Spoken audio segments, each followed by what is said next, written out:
everybody. So I'm reading a story by my boy, my bandmate, Joe Wozny.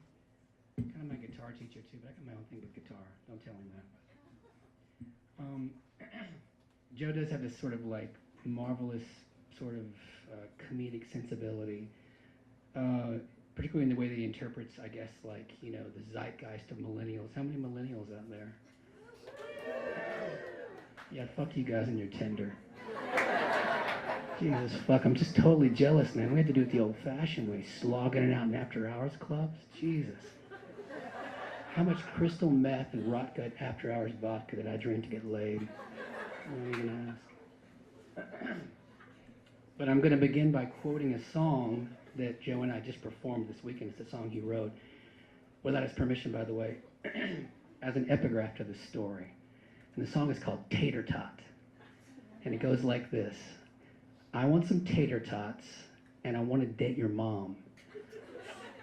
I'll find my true love at last call, at grand prize. Yeah, maybe, I guess. Am I chill? Am I fuckable? Would you come see my band? Is there reverb in hell? Sure hope not.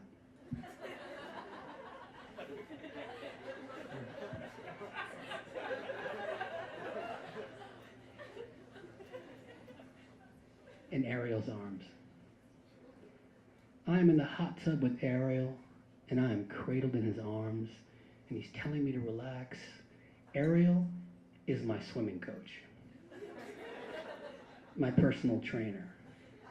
I'm taking swimming lessons because I am not so good at swimming, and want to be good at swimming, and want to have one of those nice swimming bodies that glistens and has muscles and shit.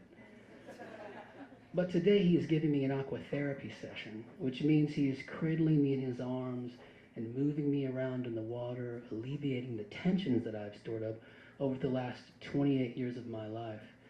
I have a lot of tension, and I have a problem with being touched. Intimacy is such a bitch.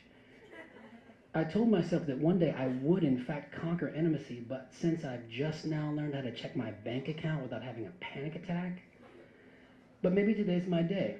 In Ariel's arms, he begins to swish me from side to side, turning my elbows and shoulders, which are always tense because I hunch over the computer farming content all day because that's what millennials do. Also drinking too much coffee. He tells me to relax, and I say, but I am relaxed. And he says, not yet. Ariel is a homosexual. And he's from Argentina.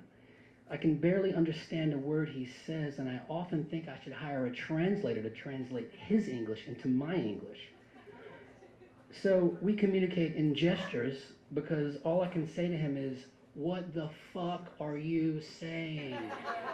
I can't understand you. Is that English? I don't know why this is the sign for English. But for now, Ariel cradles my neck with his hands and moves, turns it gently. It feels really good. But he's still telling me to relax. I flirt with Ariel because I flirt with everyone, because I need just enough minor pleasure in my life. And having chemistry with anyone is sometimes enough. The once a year I fuck on an elevator is almost enough. And the hopeless crushing on married coworkers is always too much. He says I smoke and drink too much, and I say, yeah, shut up and teach me to swim. And I send him my music, and he says it's weird and he doesn't get it, but he confesses. He's always dreamed of recording an album with his boyfriend, so he wants me to download karaoke tracks from YouTube for them to sing over, and then he wants me to record them for cheap, and I tell him, fuck you, I pay you a lot. How much do you want to pay me? He puts a pool noodle under my legs in response, and one under my neck, and he continues to put noodles under me until he has made a nice pool noodle hammock. It's really more of a womb, I tell him. And he laughs and he says, my friend, do you need a womb? And then I remember what another friend of mine said a while ago, which was that all young 20-something boys are just in search of temporary wounds. That's why we like those late 30-something girls who are so graceful with their 10 extra pounds, even though it's never going to work out because we're not ready to hop on top and procreate. In Ariel's womb, though, I realized that she was right all along, and that being in a womb made of pool noodles is a very healthy way to find and pursue that womb, much more than my previous misdirected efforts at it. Sex merely to alleviate emptiness or feel approved or confirm my fuckability. Sorry, no, I'm sorry, man. I had to do it, man. I had to give it a shot. What the hell? I just, in fact, proved my lack of fuckability by doing that. I know, I get it. Fuck. Drinking, Klonopin, I'm just try those instead, and living most of my whole life in bed in a pillow fort.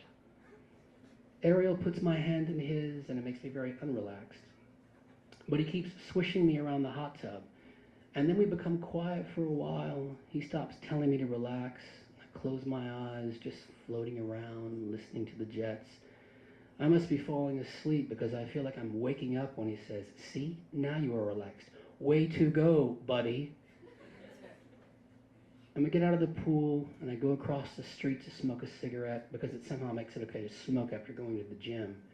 And I think first bank accounts and now intimacy. Maybe I will quit smoking tomorrow. Probably not. Thanks.